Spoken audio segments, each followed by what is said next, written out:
going on, everybody? Oh, there we go. Hope you're all doing well. Welcome to the 505 interview series. Big D coming at you. Well, this time I'm out of town, but we're going to still bring the show to you. Um, hope you're doing well. And for some reason, Facebook is not operating the stream tonight. Oh, no. Oh, no, Facebook. What's going on? I'm sorry if you're trying to watch on Facebook, so I guess I'll have to get that link, direct link fixed up when I bring our guest on and I let him introduce himself. I'll work on that. Ah, man, Facebook. Ah. Anyway, hope you're all doing well. Excited to be with you today. But before we get started with the show, reminder, please go support my advertisers, sponsors, and preferred retail partners. They help continue to keep the programming going on the show, and your support goes a long way in making sure that, that can continue to happen. So whether you're looking for cigars, whether you're looking for accessories, I have you covered. Make sure you use the exclusive promo codes only available to my viewers out there to save yourself some coinage. My guest tonight, he's my brother in nerdiness and history out there. He is really kind of the historian for the cigar community out there, and a fantastic brother of the leaf, YouTuber, content creator, and of course, if you love long form history, man, this dude, he puts so much into his research in this, and it's amazing and fascinating. I love this dude. So let me bring him on, and the one, the only Jose Rivera from BackYard Cigars. My brother Jose. Hello, Daniel. Daniel, thank you for the introduction. I really appreciate the kind words. I even more when I think about it, I remember us back in 2020 during the COVID area and how we went back and we were just this tight knit group and all just supporting each other and just looking at each other's reviews and constructive criticism or whatever. But we were friends and we're still friends, and it's good to see that. Well, I'm glad that you're on, man. I always love having you on. Of course, it's a yearly event to have you on, man. I want to promote your show, what you do. What you do is so amazing and unique out there that nobody else does it when it comes to the creation of the content that they're doing. So I'm glad to have you on to talk about your content. And really, this is a show for me. It's a time when you and I are just going to nerd out over tobacco and cigars and tobacco history. And hopefully, if you're watching out there in the chat, you'll want to nerd out with us too. And of course, if you got any questions in regard to history or tobacco history or brand history, we got the man himself on, the professor himself here, Professor Jose. So I'll hand it over to you to kind of give yourself a little introduction for the people out there who may not be familiar with the content. Okay, I started with the videos in 2020, and like many people did. And initially, I just wanted to tell people about what I felt about certain cigars. And then I started to get into the research and in the history of not only the cigar makers, the political climate at the time, as well as the tobacco that they were using back then. And that intrigued me. And as fate would have it, I formed a friendship and a partnership with a gentleman who owned a company that sold vintage cigars. Now, I had already become acquainted with vintage cigars through luxury, I think it was luxury.com or so. They had a little section where you could buy some old cigars. It was usually about $20, $30, which was a lot back then. It still is. But more so for like this vintage cigar, you didn't know what you were going to get from it. And I just got involved. I said, I don't want to just buy it and smoke it. I want to know more about it before I actually indulge. And then I started to get this idea that, well, why don't I talk about these type of things during my reviews? And if I can do a vintage cigar review, I'll do that. And it just kind of morphed into that as more and more I started to do the content. I realized that I couldn't put it into a 5 minute, 10 minute format. It just seemed really difficult. So I had to make peace with it, and I had to say, listen, I'm going to make these 30, 40, maybe an hour long video. But the one thing that I want to do is I want to educate whoever's watching it and entertain a little bit as well, because you need a little entertainment. But it's serious geeky stuff that a lot of cigar smokers might say, yeah, that's that's geekdom, all right, tobacco geekdom or whatever. But I have a lot of fun with it. I really enjoy when people come on and they comment, whether it's an old video or a current video, and I just love interacting with the cigar community. So that's been a big plus. Yeah, I get it. So throughout your journey here, especially with a lot of these vintage cigars, a lot, which if you haven't seen his videos out there, a lot of those, it's some of them are almost 100 or over 100 years old that he's smoked in some of them, and I find it fascinating. And as you're trying to dig through a lot of the flavor notes and profiles out there, you know, does it taste old? Like, does it taste like it's 100-year tobacco, or has some of it aged very well that it's like, wow, I'm shocked? I think the majority of them taste their age. They do. It's unavoidable because of the amount of time. But then you have your wonderful surprises where it'll smoke as if it was only aged maybe 5 years or 10, as opposed to the 30 or 40 that it was aged. And it leaves you flabbergasted. The first time that really happened with me was with a Robert Burns Panatella from the 1950s. And this Robert Burns Panatella was a combination of tobaccos, which I'll get into later. But the cigar was creamy. It was smooth. It was rich. It had a little zing as I got down to the second half of the cigar. And I was just blown away. I said, wow, all these years later, and you've got this gem of a cigar. So then I started reading up on it and finding out just how well it sold in its time, the tobaccos that were being used to make the cigar, the company behind it. I just couldn't get enough. And it was like a rabbit hole. I went through it, and that's it. I haven't come back. I don't blame you. So, what has really been like one of your favorite vintage cigars that you have lit up since you started doing your really history series of the vintage cigars? Oh, guys. I would say, and this is going to sound pretty surprising, right? But I'll say it has to do with Ohio. It has to do with Ohio and American cigars from the 1920s to the 1940s, because a lot of the vintage cigars that I had, some have been good, some have been okay, and some have been a few spectacular. But there's been a consistent thread in when I try vintage cigars that were either made in Ohio or have tobacco from Ohio, mixed with, of course, Cuban tobacco and sometimes Puerto Rican tobacco.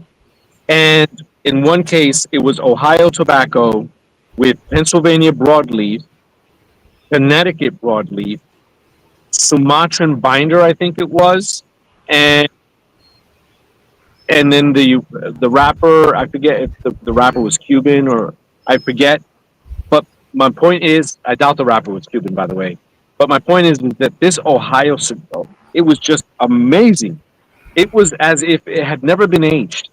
And we're talking about it was 19. The year on this was 1924, and it was a torpedo shaped cigar. It had a decent size to it, so I would imagine that in its day, it might have been considered a jumbo cigar. Might have. And I got a hold of two of them. I think the site still sells a few, and they sell them. But I thought it was great. I mean, it was just a nice smoke. It's different, right? Like you got to adjust your expectation for what you're going to try because of how different it is. For sure. Troy Harper, what's going on, brother? Good to see you in the chat this evening. Yeah, man, I haven't really dug too deep into a lot of vintage stuff out there. I probably enjoy it and spend way too much money on it, but um, you know, I leave it to you, the professional out there. One thing you had a series a few years ago where you went into Wisconsin Yeah. in your series, and so I talked with the guys from Lovely Cigar, and they're based out of Green Bay, and I talked to them about that, and they're fully aware of a lot of the history of Wisconsin and Green Bay being where big as it was, and they had a tribute cigar to the old factory in Green Bay, which they called the 162, which was the name of the union that represented the tobacco rollers out there. But one thing that they're trying to get done is work with a couple of the local native tribes to source enough tobacco to put out a Wisconsin cigar Uh, to really pay homage, which I think is really cool. But then on the other hand, they're from Wisconsin, and well, uh, with the whole Wisconsin thing, I think you're referring to the American Puro series, where it was cigars made completely of tobaccos within the United States, right? yes, And this particular cigar was a house blend by Cigar.com, and I forget the name of it, but it was a claro, right? It was a mild cigar, but it was a puro. It was Connecticut shade wrapper, Wisconsin binder, and then the filler was a mix of different American tobaccos. So I thought it was great, and at $4 a pop, it couldn't be beat. Really couldn't at $4 a pop. So I bought a bundle. They lasted quite a while. I tried to get more, and then they were discontinued. But that's what put me onto Wisconsin. I said, wait a minute, why are they choosing a Wisconsin binder? There has to be some significance in my mind. I thought so. And once I started digging into it, Wisconsin binders were where the binders were at. If you wanted binders for your Cuban tobacco and your Pennsylvania broadleaf wrapper or whatever, or Sumatran wrapper, you got a Wisconsin binder. And Florida was also on the map for a little while as well. But places like Ohio, Wisconsin, Georgia, they had a lot of good tobacco back in the days. And what we're talking about 1900s, roaring 20s, and possibly up until the 1930s. And after that, well, production kind of stopped. For Florida, there was a revival and then another revival. So we're on like the second or third revival for Florida now. And the owner of what is it? Is it Corona, Corona? He's yeah, got the little farm out there. Jeff, Yeah, Borjak. yeah, Uh, you know, I think this guy knows what he's doing. First of all, every cigar that I've had, even some prototypes that I've tried, were good. They're really good, and they aged well. And Florida tobacco is a whole nother type of tobacco that I really enjoy having, and I don't get to have it enough. So, yeah, interesting in, stuff out there. in your opinion, with the use that the best binders come from Wisconsin, out of Yeah. that, do you think part of it has to do with the climate? It's a much colder climate out there, so the tobacco is denser and hardier, and so as a binder, it holds better because it's thicker. I think so. I think so. I mean, their binders were known for being very durable. They were requested, and they were just different. They were different types of binders, and in Cuba they do the whole double binder thing, right? And they would frown upon, just one binder. But if you've got a binder like a Wisconsin binder back in that time, you felt secure. It Yeah, didn't mean you always got it because it wasn't always available. There were problems with crop shortages in that time. There were labor strikes. There were a number of things that were occurring that were just stunting the growth of the tobacco industry in those locations. And like I've mentioned Canada, where I did a video on Canada, and Canada at one point also grew some excellent tobacco. you'll never get that ever again out of Canada, unless Well, unless they CAO, become the 51st state. Then we may. yeah, right. If they choose that way, then they can grow their tobacco again. But Canada they've chosen as a people to move in another direction in regards to tobacco, and they've done so. This is the way they look at it. The majority speaks is how they feel. But some people say, well, it's not always entirely done fairly, and the one thing is to cut out the production of the tobacco. Then you're also cutting into the consumption. So yeah, but Canada had a long history of really good tobacco, and like I said, CAO introduced a cigar, I think Aurora Borealis or something, where it included a little bit of Canadian tobacco in it. Couldn't tell you what difference it made or what it was like.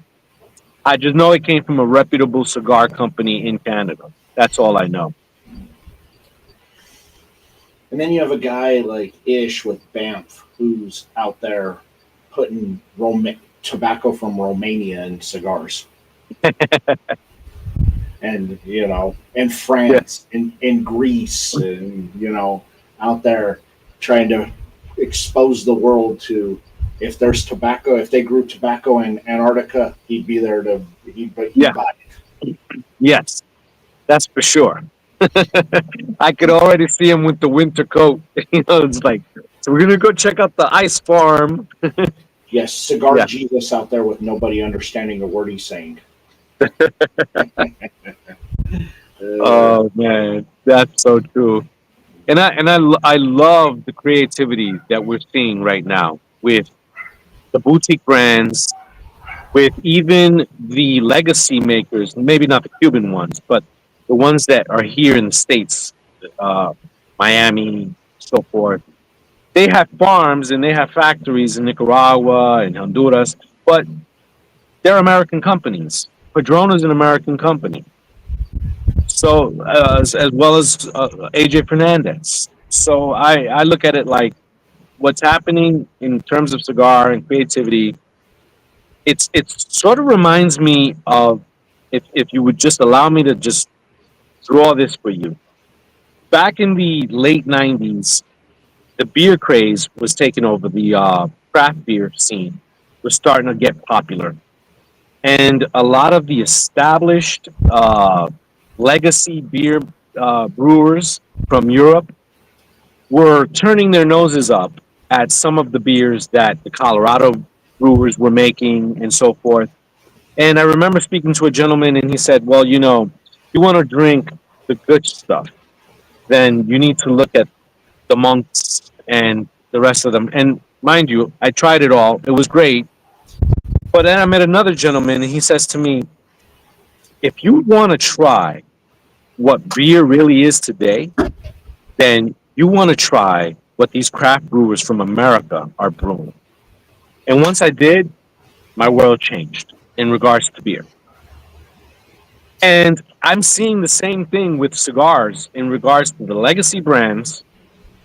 They're not changing as much. They do their regional specialty varieties, and if you can get your hands on them. If not, you got to pay $1,000 a stick. for a Cuban that's rare and so forth. And unless you have a real special connection, you're not going to pay very little. You're going to pay a lot. And it's good tobacco, but you're not getting the variety from that you get from the boutique brands. Look, the other day I had a cigar by Hiram and Solomon, Mhm. and I look up the specs, and they're using Panamanian broadleaf in the filler. Panamanian broadleaf. That just, I mean, it just intrigued me so much. To this day, I still don't have any information on Panamanian broadleaf, but I am not going to give up. Panama, but Panama's the new hot country out there for tobacco. I met a company from Panama at I remember. Yeah, Yeah, yeah. I met a company out there, and I was just like, and I was blown away. Everything I've smoked from these guys is amazing, and they're all puros. They're all Panamanian puros. They're not yeah, putting anything else in it, and I can see why it's kind of the new hot brand out there, or the new hot tobacco out there. Is that it's good, but in most of it, yeah, it's all being grown on untouched land. It's essentially jungle yeah, out there. yeah. It's like what occurred within the cigar industry many years ago with the Brazilian tobacco and the reluctance that smokers had to smoking Brazilian tobacco, or at least that's what the cigar makers thought. They thought people are not going to like this Brazilian tobacco. It's boring, it's strange, it's unproven, right? And it's been that way with a lot of cigar brands that, they want to play it safe. So they'll do the Mexican San Andres wrapper. They'll do the, I don't know what, it doesn't matter with the binder, right? They'll just pick and choose. It could be a Mexican binder, it could be something else. And then they'll give you the either Nicaraguan Dominican blend, right? Which is great. When it's done right, it's great. Or they'll mix it up and you'll maybe have a little bit of this and a little bit of that from this region and that region in Nicaragua. And it turns out good sometimes. And a lot of times we see a lot of good results from that. Well, So, and every yeah, couple of years, though, there's always a country that's the new hot country when it comes to tobacco. We yeah, had, like you said, there was, in the 20 teens, it was Brazil, and then uh, Brazil, and then it was Costa Rica, and Costa Rica, then Peru, then right? Peru, yeah, Yeah, and now we're into Panama. So yeah. it's there's always going to be that new hot country out there that's going to be making something. My next guess for that next hot country, and uh, it's going to be Mozambique. That's my guess out Hmm. there. Because people are churning for African tobacco, and there's really only one source for it, which is the Marifelds. Yeah, And now that you're starting to see the startups are coming in from Angola and Mozambique, I think Mozambique is going to be that next big hot country out there that you're going to get, that people are going to be clamoring for, and they're going to try and they're not going to overtake the Marifelds, but it's going to give people an alternate option who can't get Marifeld Cameroon. no, you can't. And you know what? I'm welcoming the African tobacco. I remember when I had my first taste with Bongani, I think it was several years ago or a few years back. I think they were blending it with Dominican tobacco, but you got a little bit of that African twang in there. Now they've got, I believe they introduced a near puro of African. Yeah, and Uh, Ish has an African Puro, the Pure African. That's it has Marifel Cameroon, and it has Angola and Cameroon, and then Mozambique Cameroon. I I can't wait to. But I've been trying to get a hold of some African smokes. Uh, yeah, things are going to change in the future, and it's so different than from what I read about in the history that I do videos on. Because when you look at what the cigar industry was then to what it is now, I mean, obviously it's changed from the 70s to the 2000s, but from looking at it in the early 1900s when it was really taking off in the United States, and mind you, the United States was still, even though it wasn't like the great United States, which would it would become after World War II, right? It was still a great nation, and it set the tone in a lot of ways. So the Spanish had the monopoly with the Cubans. There was really no way around that unless you went to war, right? So what do? You deal with that. You go around the politics. You import tobacco. You grow some of your own. You have badass Connecticut broadleaf. You have Pennsylvania broadleaf. You have those states that we mentioned. And you also had Puerto Rican tobacco, which the United States had prime access to. As a matter of fact, the United States was the main buyer. Most of the Puerto Rican tobacco that was purchased in the early 1900s up until the 20s and the 30s. And that's another tobacco that has kind of come to the forefront. Uh, just recently, Privada released the first Puerto Rican puro nationally distributed in, well, they said 30 years. I'm telling you, in nearly 100 years. And it's gone on social media. People are talking about it. It's what I'm smoking today, and it's a Club del Puro. El Puro de la Finca is what they call it. The cigar of the farm. It sounds a lot more charming in Spanish, but I did. Everything does. But I did take issue with the name they chose for this. The actual brothers didn't decide on the name. They labeled it on the packaging Puro de la Finca, little cigar of the farm, and nowhere on the packaging is the horrible name of Rice and Beans, which is what Privada Club named it. And it's not on the band or anything like that. That was the only issue I had with this cigar and the release. Other than that, everything else was super positive, and every now and then I just have to bust Brian's chops a little bit. I even said, hey, where's the video? Where's the Peru documentary? Where's that at? We could have used it. Would have been entertaining to see. Spend $100,000. Yeah. Yeah. So you know, I've enjoyed this new boutique revolution that started in 2019. I think Yeah. it has been the best, and of course, it's been the longest lasting. I loved what happened in 2007. It was phenomenal, but then you had the economic downturn hit, and it wiped that out by 2009, and then you had that mini revolution come back in 2014, 2015, but it didn't last. But now, since 2019, most of these brands that started up in 2019, 2020, they're still here. They're still going strong. They've really hit the ground running, and they're really trying different and innovative ways to bring something that's different. And that's the big thing that I tell people over the big brands to this is that the big brands, I just don't feel like I'm getting anything unique from them Yeah. at all.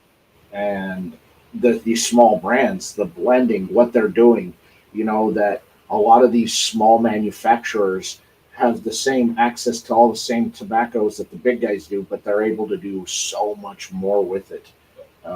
And I've fallen in love, and I've fallen in love with so many new brands that came out that to me, I think we're in a great time, and I don't see it stopping anytime. And even if No. something happens where it may, I think most of these brands they are financially solvent that they could weather a storm for a year or two. Yeah. Yeah. I've seen that they can sustain. Ezra Zion is still around, right? Mm-hmm. They they are still around, and Still around. it's much. It is a much different brand than it was when they started it, and they had Noel Rojas manufacturing their cigars, but it's still there. He's doing his own thing now, He and is. yeah, I like the street tacos. Yeah, the barbacoa to me Yeah. is the epitome of a cigar. You know, it has everything that you could want in a stick for me Yeah. personally. But but everything Rojas touches is just it's phenomenal. The street tacos Cinco de Mayo, fantastic as a limited release drop every for the last 3 years, for Cinco de Mayo. It's phenomenal. Yeah. There's just so much stuff out there that They make some great panatelas and some great, you know, what's your favorite cigar? Your favorite Vitola? yeah, it's not. Don't be spreading rumors about me, bro. Don't be spreading rumors about me out there. Well, yeah, but I mean, his company slogan is small gauges only. Yeah. Out there, and he has mastered the craft of rolling those small ring gauges. The like you said, the Panatellas, the Lanceros, the Yeah. Lonsdales. He has mastered that into packing that flavor in there. He certainly has done a great job, and he just keeps getting better. I think I've seen improvement in his lines every time that I try them. So he's just, yeah, definitely, definitely. And AJ Fernandez, I always gotta talk about AJ when I think I mention him every time I talk with you. Good evening. What's up, Manny? And, but we talk about AJ Fernandez, and he had the fire that regrettably burned a lot of precious tobacco, Hmm. but no one was hurt as far as I know, which was the most important thing. And he said, "Look, we're just going to have to keep going forward." And he got assistance from fellow tobacco makers, and you know what he does. And some of his stuff, I don't like all of his stuff, Daniel. I'll tell you, there's some stuff that I'm like, "Whoa, not for me, not for me. That's for somebody else." But then there are certain cigars that I'm like, "Yeah, this is going in the right direction. Like this is pretty good." Yeah, um, you know, I always go back to that video of the Shadow King from AJ. You could smell how spicy it was. I could feel my mouth on fire on the first puff. But I had to give that retro a try, and I had tears in my eyes. It was I have I have never had my septum feel like it was melting before than with that cigar. It is one of the strongest cigars I have ever smoked in my life, but it's damn good. It is damn good. But yeah, it did you is ever, literally doing the retro on that is like doing a line of fresh cracked black pepper. did you try the Diablo one that I he did did? with his collaboration with Punch. Yeah, Yes, I like it. It is. I tell people it's like smoking a red chili brownie. Is what it yeah. tastes. It's very very chocolatey, nutty, red chili. It's good, and for something coming from Punch, it's a real good change of pace. That's one of the few legacy brand sticks I do buy because I just find it to be a phenomenal smoke. It's so good. It's again, if you like brownies, I mean that's it. Yep. It's what it is. It is like smoking a fudge brownie, a fudge dark chocolate brownie with red chili on it. I like. I always stock up. I buy the little punch ones, the little. If they're like 20-minute cigars, right? Little. They're The Rothschild, yeah Rothschild. the Rothschilds. Yeah. Yeah, yeah, and then little short stubby ones. I mean, they provide satisfaction that you're out there doing the yard, or maybe you're reading a book a little bit. It's just a nice little decent smoke, and I always appreciate that. Let's see here from Manny. When you spark a spicy stick like that, what is your preferred time? A weekend after dinner or a hard day's work? All the above. Something like Same that. here. Yeah, something like that. When I know it's going to be a very heavy cigar, very spicy, that's something I probably want to do after having a meal, not on an empty stomach, Always. because those sticks also tend to be very heavy on the vitamin N as well. So it is not only is the strength going to knock you on your ass with that, but the body on that cigar will too. Yeah, I agree with you there. Definitely a nice dinner and maybe before a spicy cigar. Hmm. But and also it depends on what you're pairing with. Some people say, well, if you're having like a barbecue, a nice spicy cigar, go with a barbecue meal. Uh, I've noticed that certain beers, if you're going to pair them with a spicy cigar, so it also depends on what I'm drinking. Is what I'm saying. What I'm eating and drinking. I may gravitate towards a spicy cigar because I'm I having mezcal. Let's just I say. I find a good stout works with a spicy cigar. It tends to tone down that spicy factor quite a bit, and it goes very well. It adds a little punch to that stout with you know. So a good stout goes good with a spicy cigar too. I find Yeah, stouts are pretty hardy and they can take it. They they can can absorb that. yes. Yeah, Yeah, yeah. AJ, I think at times AJ goes overboard with the power that he puts into his smokes. You know, definitely. I'm like, look, it's good, but you don't need to.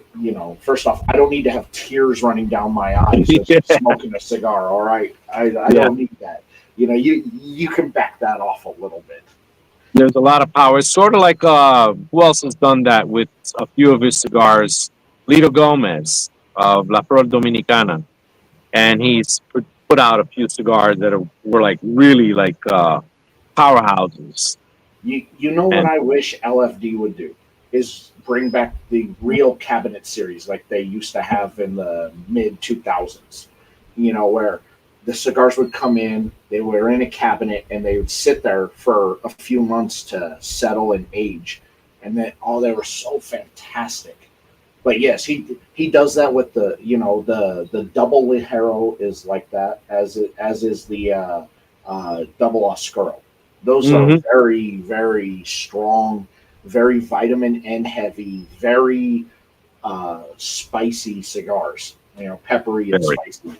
But yeah, I wish LFD off topic on that. But yeah, I miss the cabinet selection cigars from LFD. They were so good.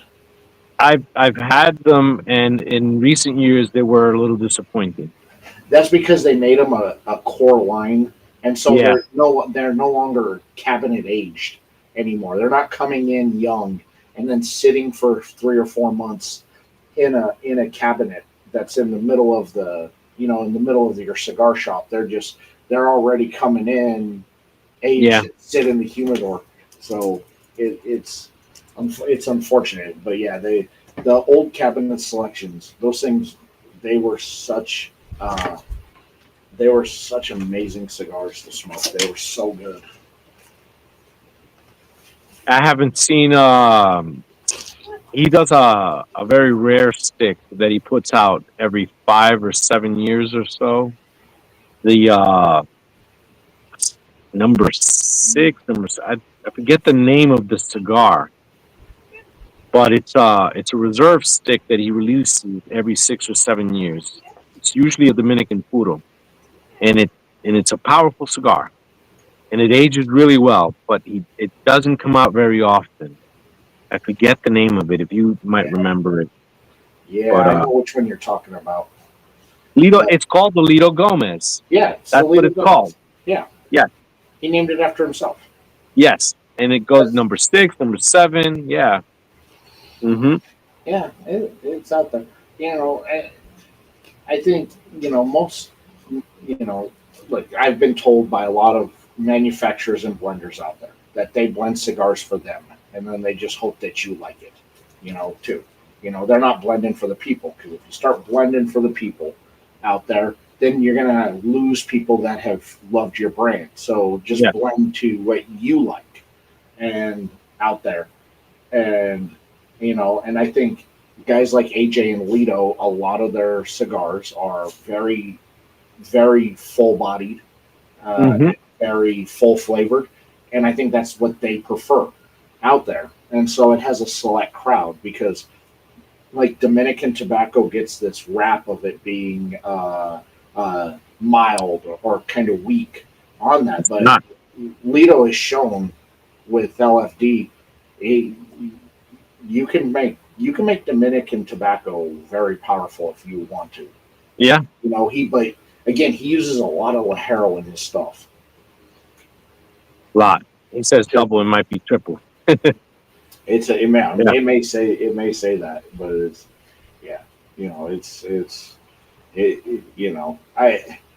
I find that a lot of that, as much as I enjoy a good heavier fuller bodied stick, you get to a certain point where you're just like, it could tone down and it would probably be better because really at the end of the day, all that pepper, all that spice, it really messes with the palate and it throws off everything. So you're just tasting pepper and spice. You're not Hmm. really getting the full enjoyment factor of all the other flavors available within that cigar. It's just extremely Lajero, it's extremely Lajero heavy. Pro Magnum.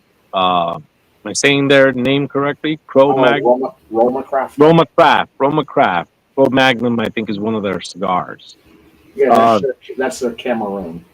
yeah, so they've released a couple of cigars that were pretty strong as well, and they used a very rare type of tobacco uh, for one of those cigars, and it just had a violent effect on me.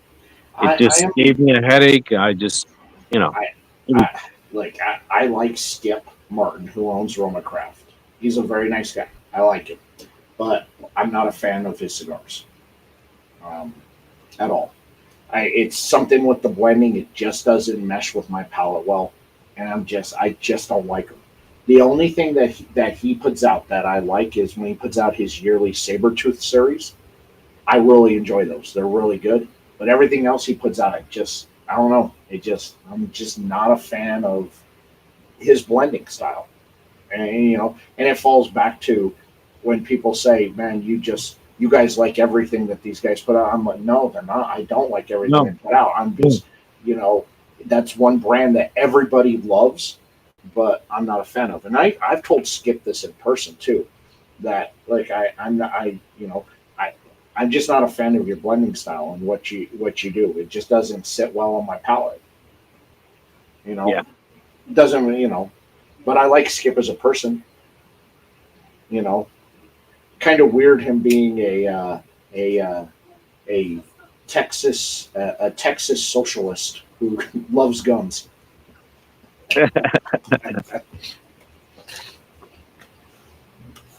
Yeah, there's a lot of brands to choose from nowadays, and I think that we're spoiled. We're really spoiled, and as we should be, because people of yesteryear were spoiled as well. So we should have the same. We should have the million different brands to choose from, and the lower cigar cost, the better. You know, and but even in that regard, I've been noticing a trend, and cigar prices are just creeping up and up and up. And specialty cigars are becoming more commonplace. And what was once considered too expensive is no longer even conversation anymore. It's like, what, $50 cigar? That's what it Yeah, goes for nowadays. you know, yeah. I've cut back on buying a lot of that higher end stuff.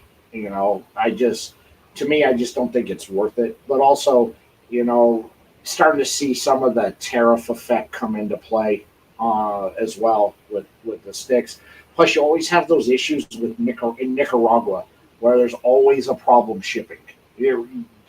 It's Nicaragua's got issues that I think they really need to correct. One of the brands that I know they're shipping their stuff. They're physically loading stuff onto a plane and taking it to the Dominican so they can get it into America.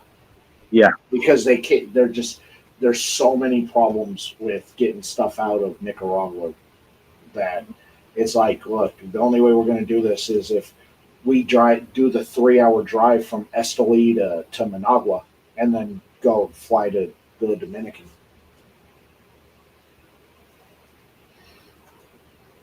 You're right about that, and that's why they're always looking for the next hot spot, somewhere else to get tobacco. Yeah. Yeah.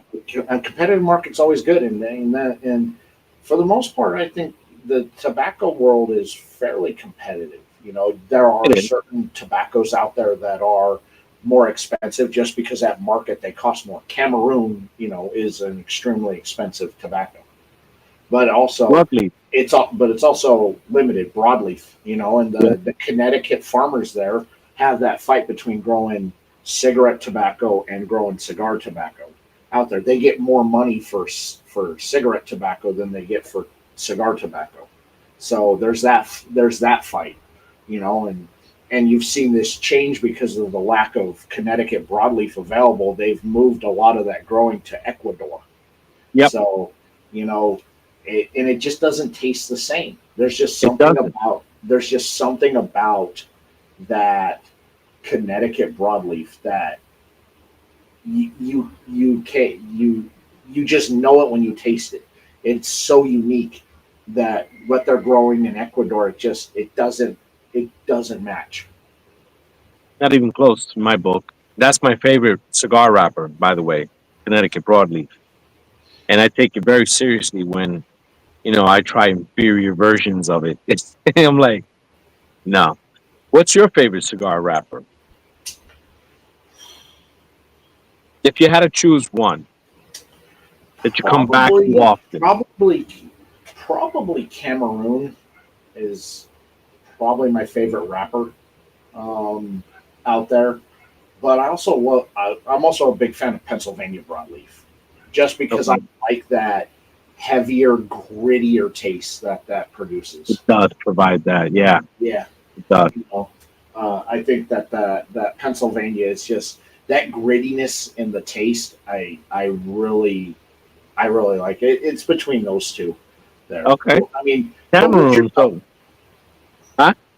Oh yeah. Go ahead. No, I was going to say that Cameroon, not used as often, right? Because it's so expensive. So you got Fuente using it, right? You got the Merrifield family now using it on their cigars. I don't even want to talk about that. I know you smoked it. I smoked it. We shared some thoughts there. But also Oliva. Series They G. use and that's more better priced. So if you're anyone watching, they want to try Cameroon, but they don't want to bust the bank open. You could try the Oliva version, and it's okay. It's okay. That was one of the first cigars I ever smoked. Was in 2000 was the Series G Cameroon, and that's really what got me hooked on Cameroon. And I remember that was my first cigar with a Cameroon wrapper, and then of course I had Fuentes, you know, a little different, but well, yeah, and Fuente uses that Cameroon seed from Africa, and they do grow it in the Dominican, the Dominican Cameroon, and he uses a lot of Dominican Cameroon in his blends. Yeah, or especially for his high end stuff in the Opuses and the Sharks and the Don Carlos series. You know, that's a lot of that Dominican Cameroon. Yeah, good stuff. Yeah, they're finding all kinds of stuff now and growing all kinds of things now. Eladio Diaz is the name that's been coming up a lot. Well, I think you're seeing the effect of Davidoff firing Eladio there because, you know, anything prior to 2021 that Davidoff made was very good. But after 2021, it's gone down. It's rough to smoke Davidoff stuff. You know, I think Eladio had such a huge impact on what they were doing out there, and he's been far more successful, and especially him, you know, out there now doing a lot of blending for a lot of other brands out there. His son Manny Of course, has his own Manny. brand out Yeah. there. You know, Yeah. Good guys. I've never met them, but I've read a lot about both of them. And what somebody asked Eladio, it was a interview done in the Dominican Republic. It's not anybody famous, somebody from out there. And I find this obscure video on, I think it was on YouTube. And the guy's asking him, "Why'd you wait? You're 70 years old or something like that. Why'd you wait so long to do your own thing, to make your own brand and do this and that?" He said, "Because I can't explain that. You know, in the moment, I enjoyed the working relationship I had with Davidoff, building things. We were doing things.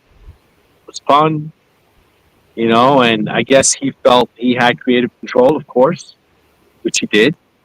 And I'm sure they paid him well as well. But you're still working for somebody else. And at the end of the day, when they don't longer need your services, well, you know how that works out. yeah, that's how it works. Yeah, Yeah, I have not been a fan of really anything Davidoff's put out in the last 4 years. You can really taste and the difference between what they had to what there is out there now. You know, and it's a yeah, shame. You know, because they're still charging $40 a stick, but I feel like I'm getting much less quality of a cigar in my hands yeah. for $40. I haven't tried the latest Churchills with but I heard those are pretty good. You Wow, know, they really haven't changed much on the the church. yeah. Like the late hour is such a good cigar. Like that's it. That is one of the oiliest cigars I've ever smoked, and it's so good as the It's late pretty hour. oily. Yeah, And I you love. know, yeah, we are turning into the old generation because you know what? I'll throw one on top of price and weather. I think that there's too much noise. It's too loud sometimes. It's just too loud. I need more quiet in my life, and so I complain often about the noise levels and then the weather. You know, That's right. And so I yell at the neighborhood kids when they get on my lawn too. You get off, I get off. It just I got a perfectly manicured lawn. Stay off of it. Yeah. it Yeah, happens. yeah, Eladio, and of course, you know the one that's out there that has become one of the best, number one selling brands, or at least top five, has been what Guy Fieri's been doing with Espinosa with the knuckle sandwich line. Yeah, Um, I've heard of it. Haven't tried it. okay, so the knuckle sandwich, I'm not a fan of the Connecticut, but the Maduro is fantastic. Even Okay. better is the knuckle sandwich Puro. I had that in at PCA. Oh my goodness. It, Knock right, your socks off. it's a top 10 cigar for me for this year. Now, what's a stick going like that for? What's the market value on a stick like that? Um, 12 to 15. That's fair. That's 12 pretty to fair. 15. You being in New York, probably, you know, 20, 22. 17, 22. Probably in New York, just because your taxes are stupidly I insane go to Philly. I go to Philly to get cigars. out there. Yeah. I'm upset with Wyoming because, you know, I have this damn 30 cents a stick tax. And I'm in Jersey, but it might as well be the same because the taxes are still high for tobacco products, but cheaper on the alcohol. So I got that. Yeah. But $22, and I think a lot of people won't even sneeze; they'll just buy it. It's worth buying, in my Yeah, opinion. You know, out there, but you know, you've got all these celebrities who are putting out sticks, and most are trash. But Escobar. guy has. I like Escobar. I think You like you know Escobar? I like Escobar. No, no, no, no. I'm sorry, not Escobar. The Mariano Rivera ones. I think. No, no, El Duque Oh, ones. The El oh, Duque the ones. El You Duque. try those. No, I've not. Oh God, no, no, No, just no. out there like Gurkha did that one with Mike Tyson. Oh, is it bad? It's bad. Um, Gurkha sent me a couple of them before they released it at last year's PCA. What do you say? What do you say when you get asked for feedback? Uh, they didn't ask me for feedback. They didn't. Okay. No, but I'll tell you this: and Mike Tyson asked me what I thought about his cigar. It's the best thing I've ever smoked. uh, Yeah, you're not gonna tell him I'm not otherwise. going to tell him. I'm not going to tell him otherwise. It's bad. But what Guy Fieri, fantastic. The other one out there, Ron Harper, with what he's doing with Luciano. The Okay. underrated is an amazing cigar. It was one of my top 10 sticks last year. Underrated is fantastic, and Ron's been going to Nicaragua and working with Luciano to craft his skill at blending, and he's going to put out another stick with Luciano. Okay. I've heard of his blending. I think I've tried a stick. Now, a lot of these sticks that he works on, and maybe not all of them, but and even some of the ones that you mentioned that make your top tens, they what's their distribution like? Because you're not going to find them on Corona, right? You're not going to find them on Neptune, are you? Yeah, you may. Luciano's pretty well out there. Luciano, yes. I'm saying maybe the smaller brands. Oh, the smaller ones? No, Yeah. some of them no.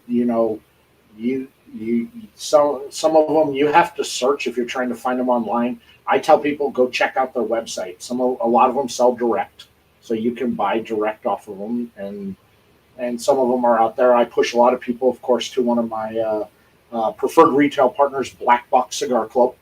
I send a lot of people over there. They do carry a lot of these. They do carry a lot of the brands out there Okay. that I've been smoking on out there, and of course you can use that promo code 505 review and save yourself 10% off of your order. That's Little good to know shameless because plug. sometimes I wonder where to get these brands, where to find them, and now I know.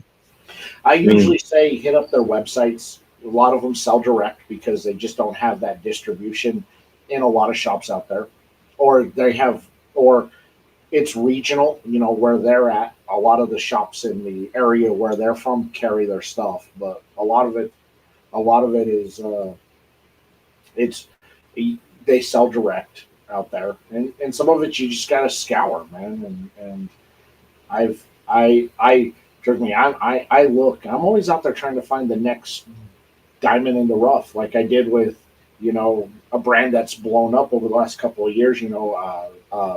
Black Star Line. I was on them before anybody else was.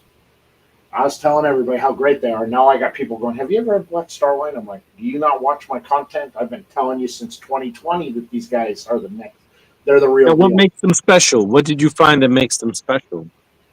Um, you know, I love Eric's blending style, and Eric blends all of everything. He doesn't he doesn't let anybody else at whatever factory he's using blend. Whether it's with El Titan or whether it's with La Aurora out there or Espinosa, at La Zona, he does all his own blending. And I I love gotta his look blending it up. style. And his cigars are they're so good. I can't help but notice just how many new brands are constantly popping up, and I think like a lot of people, you get a little bit overwhelmed.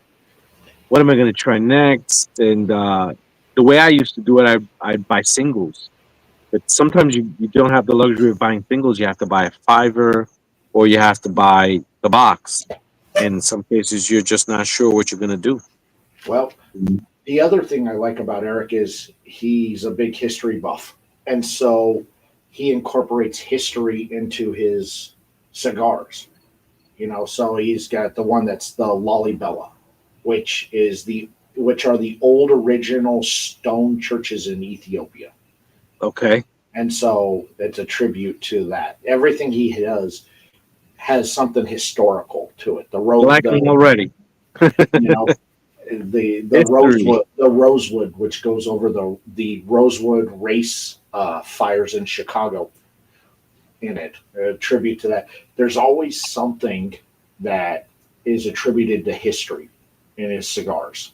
So as you're smoking it, you're like, what does this mean? Then you find yourself on Google researching what about the cigar, and then you learn all about the original stone churches in Ethiopia. Interesting.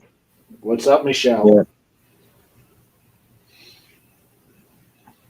Yeah, so it's there. So, and he's a good guy too. So I enjoy talking with him when I can. Another guy that makes excellent cigars. He also had a issue with a losing tobacco in a fire. The J London series. Oh yeah, yeah, Jonathan, yeah, Jonathan. Jonathan, but yeah, Yeah, yeah, yeah. He lost his yeah. stuff there at Ventura. And I like his stuff. I think he makes excellent stuff. Yeah, so Uh, the new gold series that are dropping are actually the new line are actually the remakes of what was lost, in okay. that fire. So when you see the new gold series that's out, it's the new first drop since the fire. Since he lost all the gold series in that fire. I was pretty down about that because it's some good tobacco, man. And the more and more I think about it, I'm not an engineer and I'm certainly not an architect, but can't they come up with a design to protect these tobaccos? I mean, I just don't know. Like, I rack my head thinking about it. What could be done? Because I Well, know so we know what they did with fire, right? We know what they did with fire because all of Florida was burning, everyone was losing their tobacco, and they came up with a solution for that. They also came up with a solution for, uh, hurricanes and so forth. But well, we know what they did with fires back then. They switched from the wooden structure to, but now it's like a different type of fire, right? well, yeah, it's spontaneous combustion, Yeah, because that wet tobacco that's in the bale, it gets so hot in those rooms that causes spontaneous combustion. So a lot. So the best thing that they could do is actually go with make a kiln, so cinder block instead of it being more so a concrete or wood structure, yeah. is to go with make those curing rooms cinder block. That way, if the tobacco catches on fire, it's not going to burn down an entire structure. It's all going to be contained within that curing room. They also need better ventilation in those rooms. You remember that these are foreign countries out there, so they don't Yeah. have the same standards here. Where in the U.S., even in in commercial farms, with hay out there, they require X amount of time for outdoor curing before it can be moved in. Some require fire suppression systems in these barns so that if the hay does spontaneously combust out there, you're not destroying a structure. You're able to suppress that fire. But remember, it gets up to 180 to 200 degrees when that Yeah. moisture's wet in that center there, so that it does not, that's why, when they cut hay, it sits outside. It sits outside for 2 or 3 weeks to really dry out as much as possible before they bind that hay up, to reduce the ability of spontaneous combustion from wet grass. So maybe they'll rebuild better, is what I'm hoping, so that this won't happen again. So, from what I understand, at the Ventura factory, they built a separate curing structure that's not attached to the main structure. So this way, if there is another fire, it will be contained to one structure only in the curing room. I would only hope. I mean, it's like something that it constantly repeats itself because all through history, when I'm doing my research, I'm reading about fires that have destroyed, you know, crops for the year. I think the one that happened, I think in Miami or in Florida back in 1909 or 1908, and it wiped out almost everybody. I think only one person had tobacco left over, and he made a killing, of course. So Manny, yes, Ron Harper, the basketball player. He has his own cigar out there. It's called Underrated, and it is a fantastic smoke out there. So yes, I am talking about the basketball player Ron Harper. Gotta try it now. Definitely gotta try it. You don't. I will say this, Daniel, and when I watch your show, I've always told you that every year, I mean, every time I see you, you get better.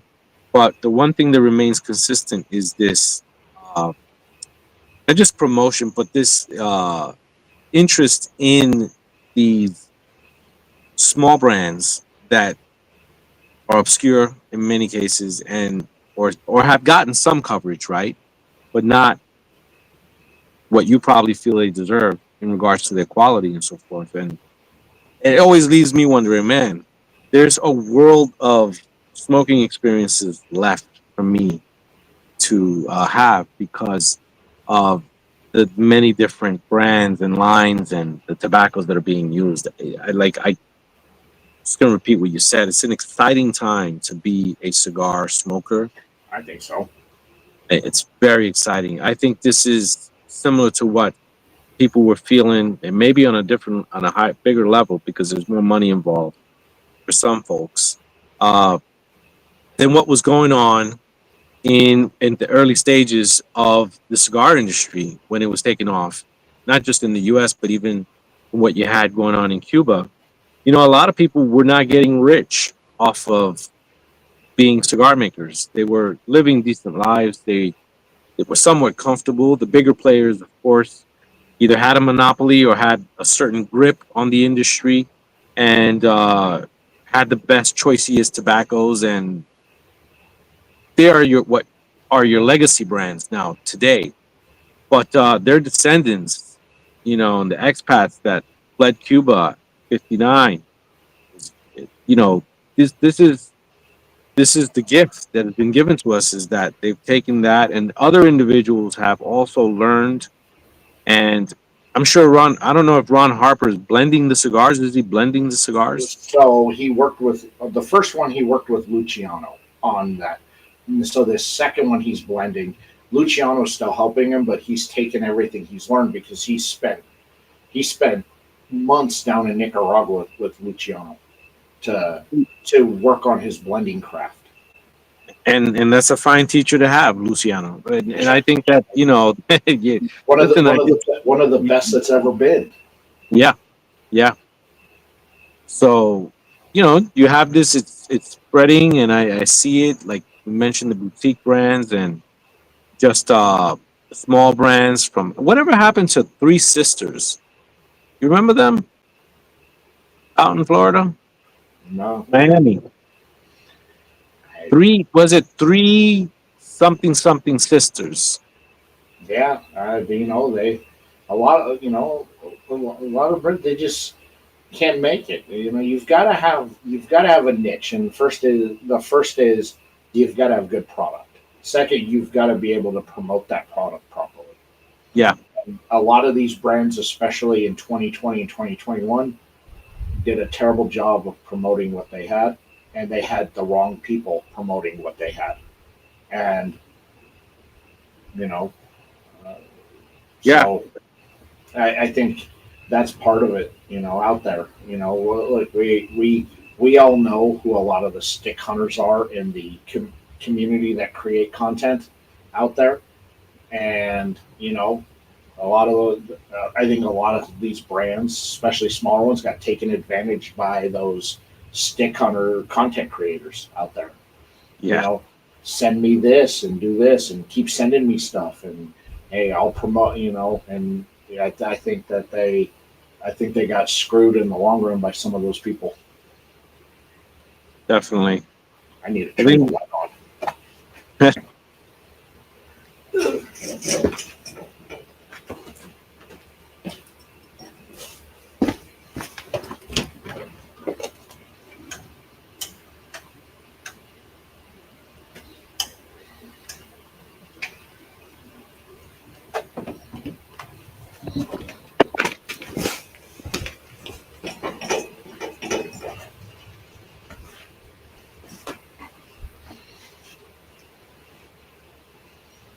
Oh, that's better. Now you all can see my gorgeous face.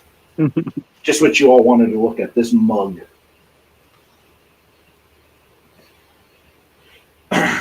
Out there. What those guys I think have made it hard for a lot of us out there when we were starting to actually get what we were doing off the ground was because that wariness of those stick hunters out there. But I've gotten to the point now where there's no wariness on that. You know, especially a lot of brands who know other brands vouch. They vouch for me that I'm the guy out there. So you if certainly you're do looking, good. if you got a boutique brand, I'm the guy you come see. I'm the guy that Yeah, you know. Oh, Manny, you don't have to sweet talk me, brother. You already got me. Um, yeah, I'm the definitely. guy you come see, but also, again, some of these brands that I've been on since they started that have really started to blow up over the last couple of years. You don't see them on my show anymore. You don't see a lot of that because they've reached that point where I can't help them anymore. And so they've now moved on to the bigger shows, to the bigger content creators, to the bigger media and marketing out there. I just, you know, I can take you so far, but then you hit a point where I just can't help you anymore. Them breaks. It is what it is, but again, I may have lost a few brands that were friends of the show and were on a lot, and I promoted a lot of their stuff, but their one brand's gone, but I've replaced them with 5 or 6 other brands. So I've you know I I get everybody who wants to come on the Monday night show, but then I've got a whole list of people who want to go on the Tuesday night show with Brandy and me. So you know, and it's a completely different show. Did you ever interview the? It was a woman who started. She put out a line of cigars. She was starting. She was packaging them and sending them out from her house. There's a few Ace, women out was there. it Ace Cigars or something like that? I don't think so. Italian lady. I don't think And so. yeah, talk about bad promotion. So I don't know. Eventually, I mean, she's middle aged woman, fairly attractive, and I guess cigar sales were slumping. And next thing you know, you start seeing her in social media videos in bikinis and you know things like that. And I'm like, I just want to see a better flavor in the cigar, really. Yeah, like I promote quite a few women brands out there that I think put out a lot of bangers. Miss Kim with Sassy Soul. Her Oscuro it's fucking amazing. I'm just gonna be blunt about it. It's fucking amazing. I love her Oscuro. It's one of the best that I've ever had. You know, she does a fantastic job out there. Wanda Hernandez with Sticks and Stones. Again, another one. Her stuff. I'm a whore for a barber pole. She makes one of the best barber poles that I've had. Those are usually milder. Does she give it a little spice kick? Oh yeah, it's good. I love a good barber pole. The one thing I wish when brands would do barber poles, I wish a lot of them would do dark on dark barber poles. Like a double Maduro barber pole? Yeah, or a Maduro Oscuro or a Maduro Habano. A dark Habano. Yeah, I wish more brands would do dark on dark. Kevin worked with Espinosa on one. He did the Back in Black, which was a dark on dark barber pole, and it was really good. I've had what is it, Espinosa. He had it was a Candela cigar, but it was I Oh, think it was barber pole style. If I'm not, well, correct. with the wasabi. I think it was that the wasabi one. Yes, it was pretty spicy. I thought it was good. I like stuff like that as well. I like when they take and they use different leaf and they'll use like maybe Pennsylvania broadleaf, Connecticut broadleaf, mixed in a little bit of Nicaraguan habano in there. I mean, it's Yeah. good stuff. Um, you know, if you want to talk Candela, I think Founders has the best Candela. I got three of them in my humidor right now. Of the Founders. Of the founders, yeah, Yeah, I those think are it's that's my I think go-to it's brand. I think Founders has the best Candela. So that's the brand that I tried. I went, I think it was a year or two ago, and I started just buying all the different candelas out there, and I settled on Founders. And nothing against Arturo Fuentes. Little, I think it's called the curly head. I'm not sure. The Candela, it's okay, but the Founders one is a lot like it's an authentic Candela flavor, and I was searching for that, and I couldn't find it because everyone was making a Candela, but they were adding a twist to it, which is great. You want to add a twist Of, to of classic. course. But my biggest issue I have with Candelas is if it's not blended properly, it's like smoking a grass fire. It's just bad. Yes, yes, and I hate too much grassiness. You're gonna get some of it, but you want an even balance to it, and I think that that's where Founders really, for Yeah, me, yeah, they're the best ones, and the Fuentes, they're okay. They're okay. yeah. No, out there. I'm trying to think of the one. I'm trying to think of the brand that used a Candela as binder. Oh, who made that cigar? That was a good cigar. Yahe put out one. Uh, Don Giolito, he put out one, and these were Uh, all limited. This is when there was the Candela craze a few years back.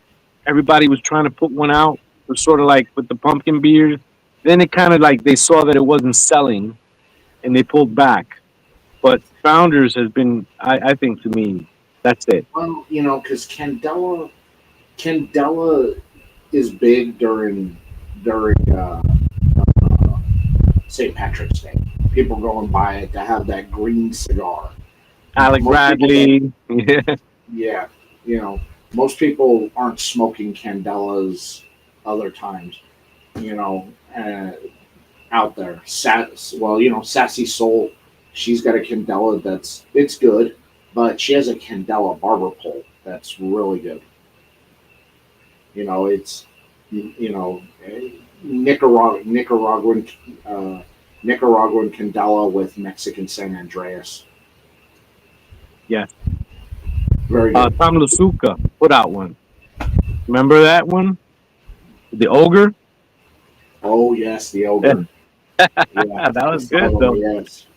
I like the Ogre. It was pretty good. Have you Yeah. smoked? Yeah, have you smoked the April Fools? And look, this is another thing that I see in history, right? Candela used to be the biggest wrapper on a cigar, hands down.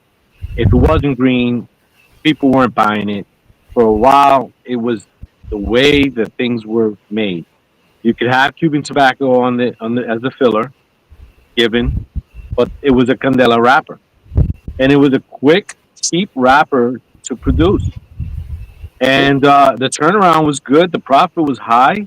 You sold what you didn't make up for in certain profits. You made up for in volume. They were cheap. They were affordable, right? Everyone could buy them. And I think that's the one thing that's missing from today, of course, is the bang for your buck. And Candela was your bang for your buck cigar in any shape or form that you got it. And but I get it's not for everybody. It's like Lanceros, right? Yeah, well, I like my cigars to perform. Lanceros are the Cubans of today's cigars. Hit or miss on whether it performs. Yeah, so true. I can count on one hand the amount of good 'Cause, performing. Yeah, well, Sinestro did that Lancero with Anduja, but the problem was that if that Anduja didn't get spread properly into that, when it cured, it blocked the cigar from being smokable. It's a great idea, yeah. but that's not what I would that's not what I would use in a Lancero when you have limited spaces to spread Anduja on the cigar. And that's a sticky tobacco, right? I mean, that's Yeah, so they take the dense. tobacco and they wrap it in Wrap it banana, on the pole, right? yeah, in banana leaves, and they let it ferment into a paste, and then they spread that paste out.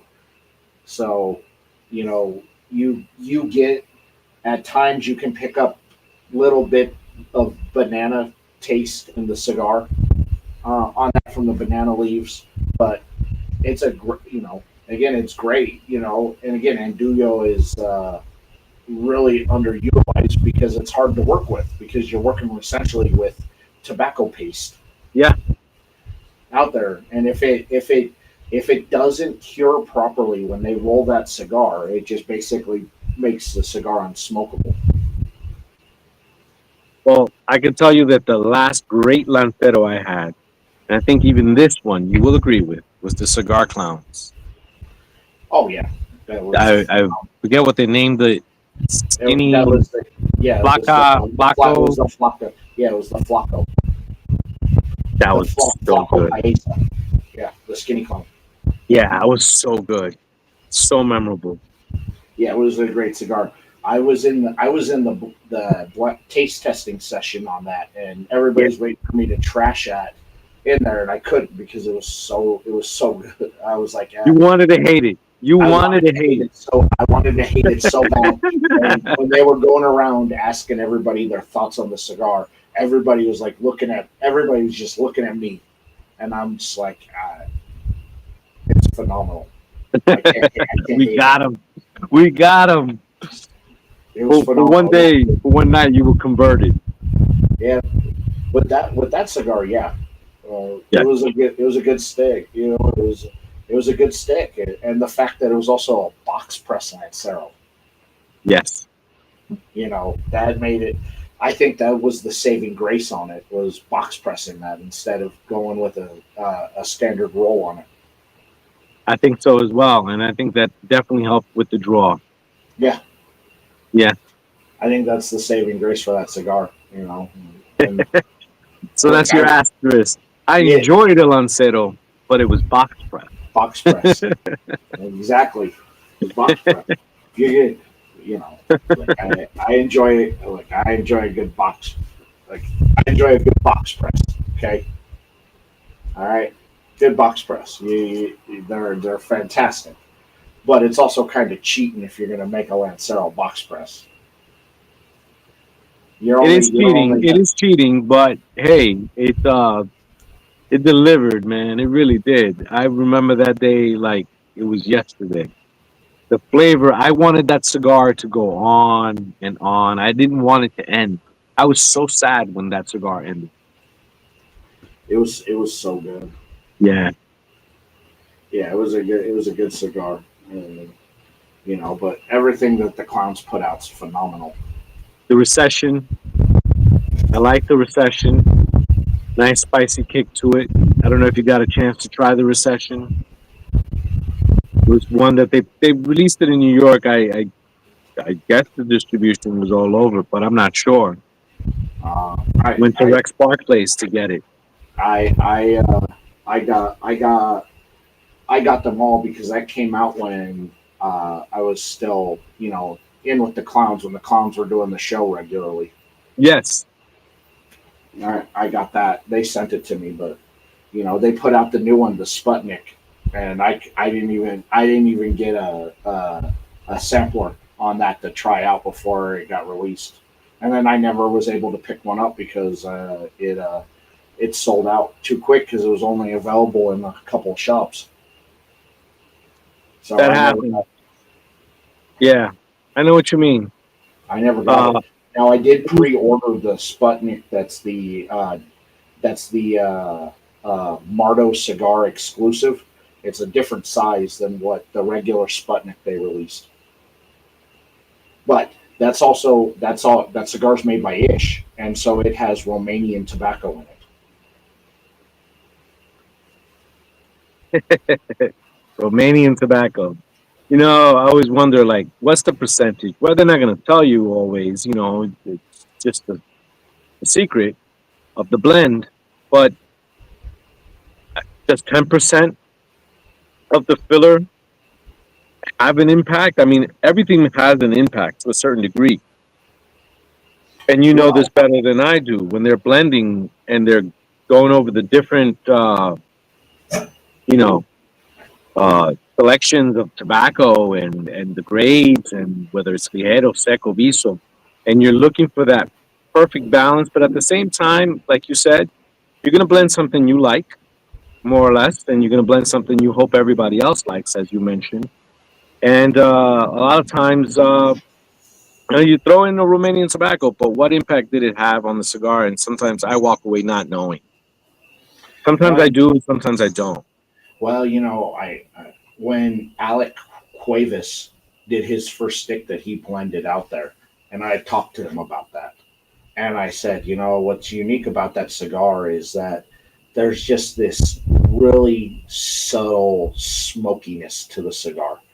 It hits your mouth and you pick up this bit of smokiness to it. It's not a lot, but it's just a little bit. I go, that's what makes that cigar so unique and good. It's all, oh, I use just a little sliver of Kentucky Fire Cured in it.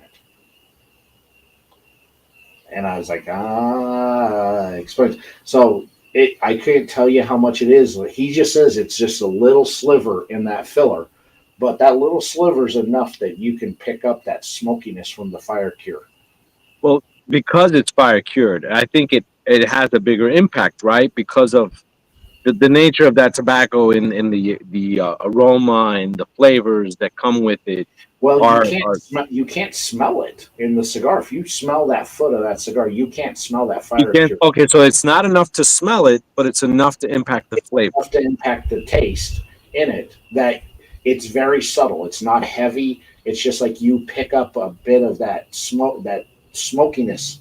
It just comes across, and it's not a lot. It's not heavy. It's very faint, but it's there. And when I asked him about that, he's like, "Yeah, I took just a little sliver of Kentucky Fire Cured and put it in that filler." It also depends on the ring gauge that you're using. The whether it's a robusto, the percentages will vary, of course, for the size of the cigar, and they'll taste different in different vitola sizes. So, Yeah, yeah. yeah, So I was curious, and then I talked to J.M. Blanco, Jose Manuel Hochi's son at PCA, and he's like, I spent the last year traveling the world picking up tobacco seeds, and I brought Mm. back to the Dominican, and I'm growing them on the farm to see how they react to growing in the Dominican soil. So you can expect there's probably going to be some exotic blends coming out of La Galera, coming out of the next couple of years. I'm assuming with if what he's growing comes out to be successful and you know growing in the Dominican. That's the interesting part, right? The experiments that are going on right now, apart from having all the different brands, the boutique, the different tobaccos, there's a lot of experiments going on behind the scenes to develop different types of tobacco using seeds, right? You have like what became of the Cuban brands, right? The Cuban seeds, where Mhm. certain seeds became extinct or they retired them, and then they created the hybrids, right, with the Criollo 98, which was basically Havana. It was a Havana seed with another Habano seed, and then you got these hybrids that are also Aganorsa. I mean, that's their bread and butter right there, and it's amazing stuff. Of course, Yeah. you know, and what do you think about the H99 from Drew Estate? The which one? The H99 from Drew Estate. So what I think of it, it's like I felt like they're trying to recapture magic in a bottle, sort of like with the when they hit big with the Liga number 9, Hmm. and I think that it's a very good effort. It's a very good effort, But but just because you're talking about hybrids, so yeah, to to mix that to hybrid out that Connecticut broadleaf with Nicaraguan Habano, you know, and then to grow it in Connecticut. it's amazing the stuff that they're doing. Really, the H cigar. I mean, I call it the H. Eh, I've only had it once, and I think I smoked it a little too soon. I probably didn't let it rest long enough. But yeah, it's amazing the stuff that they're doing with these hybrids. And Liga Privada is one of the biggest, right? I mean, to a Hmm. state, they're one of the biggest now. And was it? I don't know if Charlie's still there. Is he still there? No. No, right? He's gone. He's been gone a while. But the legacy left behind is still there, and they're just. I think they're still good, man. I mean, a lot of people complain Liga number 9 isn't what it used to be, and it isn't. But I still think it's very good. I think it's a great. It is. Yeah, I still think it's one of their better yeah. cigars. But almost all those guys left when SGC bought Drew Estate. They pretty much all those guys were fired. The Nick Moellos and the Steve Sakas all got That's what fired. I meant. The Nick, not Charlie. Nick. Yeah, Yeah, Nick I'm from saying Charlie. Foundation. I don't know where I got Charlie from. Yeah, yeah, Nick. And Nick trained under Steve Saka. He Yeah, was his apprentice, and then when they got fired, and Steve went to start up Dunbarton, which and I love. I love his stuff too. and Nick was supposed to go with him. Nick bailed and went and started his own. Went and started Foundation instead of going with Steve. And Well, Steve's doing something really super geeky with Dunbarton. That's a tobacco geeks brand for sure. of course, the Stillwell Star. Basically I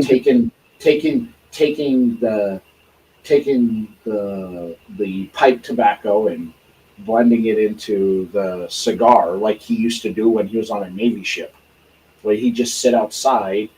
He'd sit out on the deck on the ship with pipe tobaccos, blending his own pipe tobaccos. Yeah, I haven't tried that one, so I can't say. Yeah, so yeah, What and did you still think well of the stars. H cigar? I like the H99. I think it's really good because it you know you can really tell it's a really thick, dense leaf, but you're also taking a tropical leaf with that habano. and or I'm sorry, that criollo.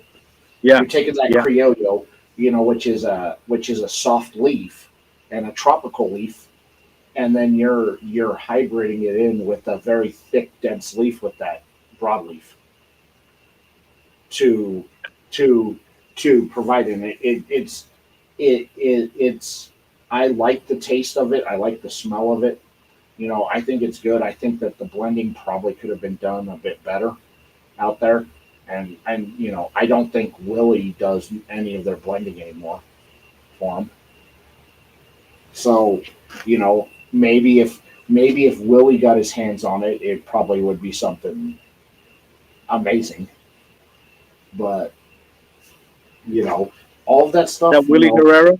yeah, Willie Herrera, yeah, Yeah, you know, yeah, Willie does his own. Willie that does guy's his own thing. badass, man. He's badass. Willie's badass. Yeah, Yeah, Willie does his own thing out there, and he's still associated with Drew Estate. I just don't think he does any of the blending for Drew Estate anymore because they've changed so much around after they got bought out by SGC that all that stuff just kind of, I think, they've kind of went that corporate route instead of what Drew Estate used to be all about. yeah.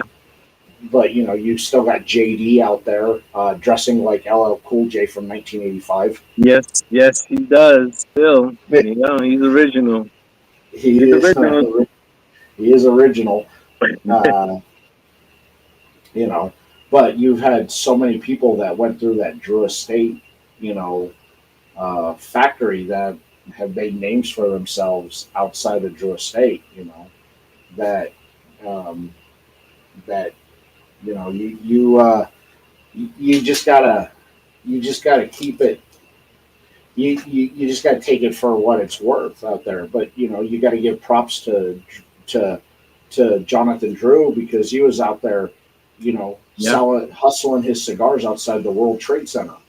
that's right. And the kiosk, You know, a little and he, kiosk. he went to Nicaragua and swept the floor and slept on the floor at Don Kiki's factory and learned from Don Kiki. You know, again, another dude who's just a total legend. And then you see what Don Kiki is. You see what Don Kiki has turned into. You know, From his wife with what Karen has done, taking what she's done with what she learned from starting out as just a roller to marrying Don Berger, marrying Don Kiki, Don Berger, and then taking that Karen Berger brand to the next level. She's a genius in her own right when she comes to blending out there. gotta try those cigars. I still think I don't smoke enough. Sometimes I tell myself I gotta try more stuff. You haven't had you haven't had anything from Karen Berger? Oh my goodness, bro, Karen is a genius with her blending. Gotta She try it. is Now a I gotta look. genius, and she's got her new one out with the X Tally, which kind of goes back to the native roots of Nicaragua. And oh, yeah, Karen's phenomenal. Gotta check it out now. Gotta check it out. Yeah, Karen's phenomenal. I always come away with a bunch of different cigars to try after speaking with you.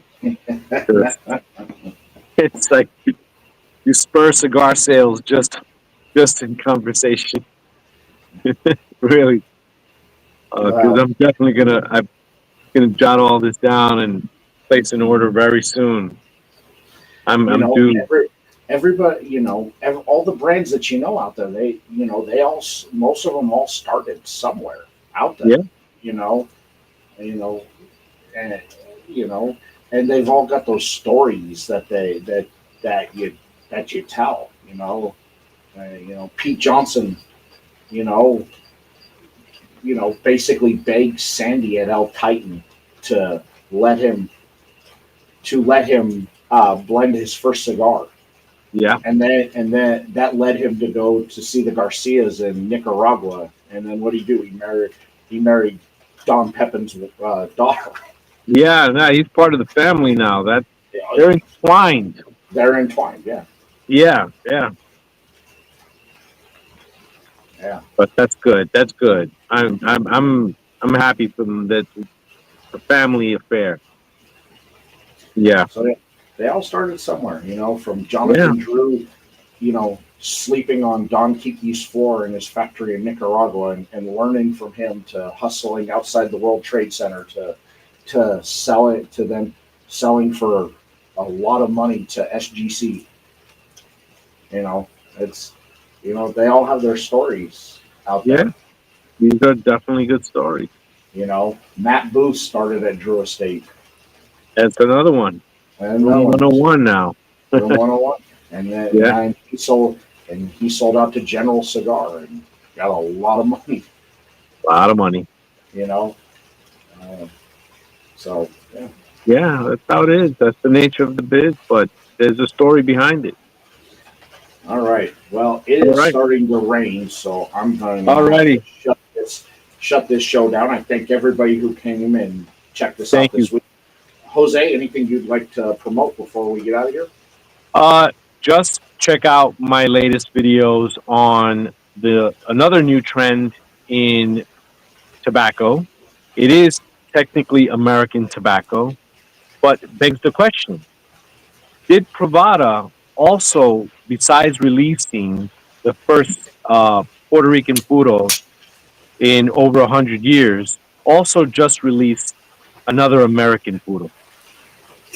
The question there, because technically it falls under that classification, type 46. It is American, but I want to say check out the videos. I do a lot of research on the history of the tobacco, how it came to be, the marriage with Cuban tobacco, and the interesting cigars that are now being made using this tobacco, which is now available in the United States. There you go. And of course, I got links to everything Jose and BackYard Cigars down in the description. So go show Jose some love. Go subscribe to his channel. If you want to get a great history lesson, you'll get it from him. He does a lot of research on it. I love his videos.